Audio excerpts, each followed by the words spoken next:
आप लोग अगर सोशल मीडिया में होंगे तो देखा होगा,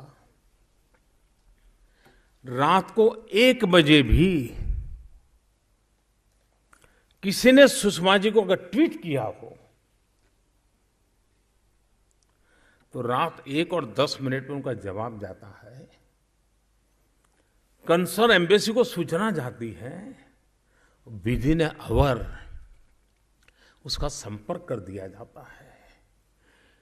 आप कल्पना कर सकते हो, भारत का विदेश मंत्रालय इस रूप में कभी काम किया हो, देखा है क्या किसी ने? और ये फंसे हुए लोग कौन थे? मजदूरी करने गए हुए लोग हैं। ये अमीर लोग नहीं है। अमीर लोग तो अपने चार्टर प्लेन करके निकल जाते हैं। ये गरीब लोग थे जी, नर्सिस का काम करने वाली गरीब बेटियां थी, उनकी इज्जत की चिंता थी। ये काम, और जो इको इफेक्ट मैं कहता हूं, खास करके केरल, कर्नाटक, आंध्र, जहां के सब सर्वाधिक लोग वापिस आए, अगर हम मूलतः सत्ता के साथ जुड़े स्वभाव के बने होते तो सुषमा जी का और वीके सिंह का इस जगह पर इतना बड़ा शानदार सम्मान के कार्यक्रम पार्टी ने तय किए होते जिसकी हम कल्पना नहीं कर सकते। और मैं अभी भी आग्रह करूंगा कि वहां हजारों की तादाद में लोग जान बचा करके वापिस आए हैं। सहज रूप से आपके प्रति आदर का भाव है। मीडिया आपके लिए तस्वीर दिखाए या न दिखाए इसकी चिंता छोड़ दीजिए, जनता के दिलों में आपने जगह बना ली है। लेकिन इको इफेक्ट, ये इको इफेक्ट का जो हमारा और मूल कारण है कि हम स्वभाव से अपने अचीवमेंट्स के संबंध में भी कभी कभी उदासीन होते हैं। मुझे बताइए, रेलवे ये अमीरों की व्यवस्था है क्या? आपने देखा होगा कि कांग्रेस के कार्यकाल में या यूपीए के कार्यकाल में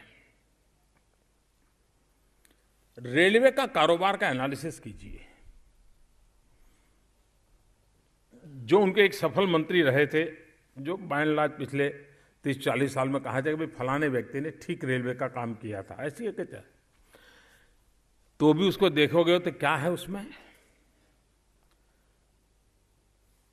जो अमीर घराने के लोगों को सुलभ हो, रेलवे के उन पहलुओं को ही ध्यान दिया गया था। शताब्दी ट्रेन, सुपरफास्ट ट्रेन, राजधानी ट्रेन, इसी के आसपास था। AC coaches. ये मैं कांग्रेस के लोगों के समय में रेलवे के साथ किया गया काम के आप एनालिसिस कर लीजिए। और ये सरकार देखिए, उसके रेलवे के सारे कामों में सामान्य मानवीय की सुविधा केंद्र में हो, ऐसा रेलवे का थिंकिंग पहली बार बना है।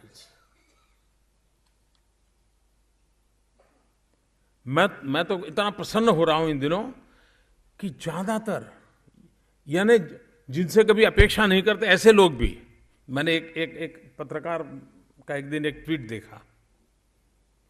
उसने ट्वीट किया था कि मैं लंबे अरसे के बाद ट्रेन में गया हूं, लेकिन मैं देख रहा हूं कि सब लोग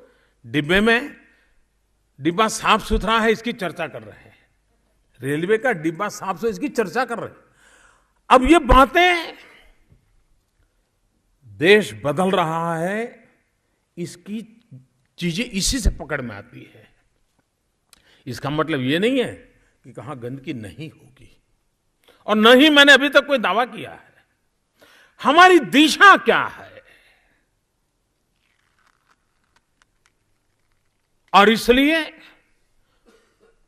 आखिरकार हम रेलवे पर क्यों बढ़ रहे हैं? मैं विदेश गया, अभी मैं सबसे ज्यादा समय मैंने रेलवे वालों से बिताया है। मैं रेलवे स्टेशन देखने के लिए चला गया, क्योंकि मुझे मालूम है हिंदुस्तान का गरीब व्यक्ति, उसकी सुख सुविधा जाना आने का साधन है तो वही है जी। मुझे उसमें बदलना है। उसको ज्यादा सुविधाएं क्या मिले, उसकी सुख सुविधा की व्यवस्था क्यों ना हो। और इसलिए, वरना कोई और भी तो बहुत क्षेत्र थे जो हम देख सकते थे। हमारा प्रयास ये है कि जन सामान्य जहां जुड़ा हुआ है उसकी क्वालिटी ऑफ लाइफ में बदलाव कैसे आए, उसको प्रायोरिटी कैसे दें, और उस दिशा में हमारा प्रयास है। हम भारतीय जनता पार्टी के कार्यकर्ता हैं। मैं मानता हूं हम लोगों के जीवन में पंडित दीनदयाल उपाध्याय जी की शताब्दी मनाना, इससे बड़ा कोई सौभाग्य का पल नहीं हो सकता है दोस्त। मैं इसे अपना सौभाग्य मानता हूं कि हम उस कार्यकाल में इतने महत्वपूर्ण स्थान पर बैठे हैं कि जहां पर से पंडित दीनदयाल उपाध्याय जी की शताब्दी मनाना मतलब दीनदयाल जी का जो अंत्योदय का संदेश है, गांव गरीब किसान, ये हमने करते आए हैं। देखिए, दुनिया कोई कहे जरूरी नहीं है। मेरा संसद में जिस दिन मुझे पार्लियामेंट में चुन करके आप लोगों ने नेता माना, सेंट्रल हॉल में बैठे थे, मेरा पहले दिन का भाषण है कि सरकार गरीबों को समर्पित है। लेकिन परवर्टेड माइंड के लोगों का हाल देखो, विकृत मानस के लोगों का हाल देखो। जब बेंगलोर में पंडित दीनदयाल उपाध्याय जी के अंत्योदय को लेकर के, दीनदयाल जी की शताब्दी को लेकर के जब मैंने समापन में भाषण किया, तो किसी भी हालत में जो जन्मजात जिनका कार्यक्रम है भाजपा के खिलाफ काम करना, वो करे, मुझे कोई इतराज नहीं, क्योंकि उनका काम है। लेकिन पता होना चाहिए कि आप न्यूट्रल नहीं हो, ये पता होना चाहिए दुनिया को। आप जो करें वो गलत नहीं है, आपके विचार है और लोकतंत्र में आपको हक है, हमारी भारों भार आलोचना, लेकिन न्यूट्रल होने का क्लेम करने का हक नहीं है ऐसे लोगों को। उन्होंने क्या कहा, ये लैंड एक्विजिशन बिल के कारण मोदी अब गरीबों की बात कर रहा है। अभी तो प्रधानमंत्री पद का शपथ बाकी था, सिर्फ नेता के नाते चुना गया था, और मैंने दिल से कहा है ये सरकार गरीबों को समर्पित है। पर झूठ इतना चलाया जाता है, झूठ इतना चलाया जाता है। और मित्रों, मैं बताता हूं, आप जनता पे भरोसा कीजिए और कोई व्यवस्था पे भरोसा मत कीजिए। जिस रास्ते पर हम चल पड़े हैं, आंख में आंख मिला करके दिल से बात कीजिए लोगों से, आप देखिए दुनिया आपको चार चांद लगा देगी, आपको कंधे पर उठा के चलेगी। ये मेरा अनुभव कहता है जी। कोई मुझे कल्पना कर सकता है आखिरकार सरकार ये क्यों मिशन लेके चली है कि भाई हमारा सपना है कि देश की आजादी के 75 साल हो, हर किसी का अपना रहने के लिए घर हो। ये किसके लिए है? हर किसी को रहने के लिए अपना घर, वो किसके लिए है? कौन लोग हैं जिसके पास घर नहीं है?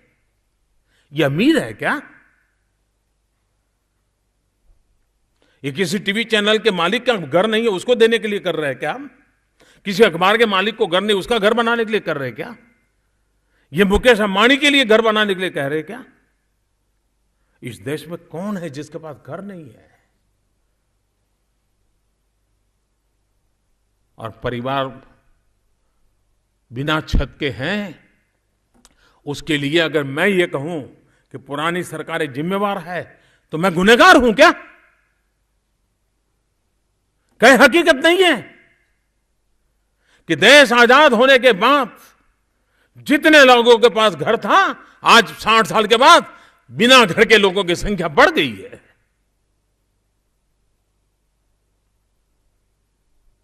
और क्या ये सपना देखना बुरा है क्या कि मेरे देश के हर गरीब परिवार को रहने के लिए कम से कम छत हो? और हम चाहते हैं, हम उसमें कुछ पैरामीटर तय करते हैं। हम कहते हैं कि भाई घर हो, घर में बिजली हो, पानी का प्रबंध हो, शौचालय हो, बच्चों के लिए शिक्षा की व्यवस्था हो, बूढ़ों के लिए अस्पताल की व्यवस्था हो। क्या गरीब के लिए ये सब होना चाहिए कि नहीं होना चाहिए? इस काम को लेकर के हम चल रहे हैं और सारे निर्णय नीतियां उसी के आसपास चल रही है। अब लोग करप्शन की चर्चा करते हैं, अच्छा है, इस सरकार पे नहीं कर रहे, लेकिन जैसे इस सरकार को करप्शन पर बोलना भी गुनाह हो गया, इस प्रकार से हमको इन दिनों नोच लिया जाता है। क्या इस देश में करप्शन था कि नहीं था? यह देश करप्शन के कारण परेशान था कि नहीं था? और अगर हमने उसमें से देश को मुक्ति दिलाने की दिशा में अब तक सफलता पाई है, तो वो कहना हमारा गुनाह है क्या? सीमेंट का थैली, बोरी, सीमेंट की बोरी, कभी सरकार में सीमेंट की बोरी, बोरी बोलते हैं ना, सीमेंट का थैला, हाँ? सीमेंट का बैग कभी 300 साढ़े 300 रुपए में लिया जाता है। आज ये सरकार के द्वारा प्रयास कर करके शायद उसको 100-150 तक ले आए हैं शायद, हाँ? 120। अब ये जो बदलाव आया है, ये बदलाव आया है घर बनाने में, सस्ता मकान बनाने में काम आएगा कि नहीं आएगा? सरकार की इमारतें बनाने में सस्ता से बनने में काम आएगा कि नहीं आएगा? सरकारी खजाने का पैसा बचेगा कि नहीं बचाएगा? जो पैसा बचेगा वो गरीब के काम आएगा कि नहीं आएगा? और इसलिए मैं कहता हूं भाइयों, हमने सरकारी तिजोरी में से कितने रुपए लुटा दिए, इसके आधार पर हम गरीबों का भला कर रहे हैं नहीं कर रहे इसका निर्णय नहीं होता है। हम गरीबों की जिंदगी किस प्रकार से बदलने के लिए एक के बाद एक कदम उठा रहे हैं, इस पर निर्णय होता है कि हम किस प्रकार से चलना चाहते हैं। आप एक अस्पताल बना करके वाहवाही लूटते हो, मैं एक शौचालय बना करके आरोग्य की गारंटी दे सकता हूं।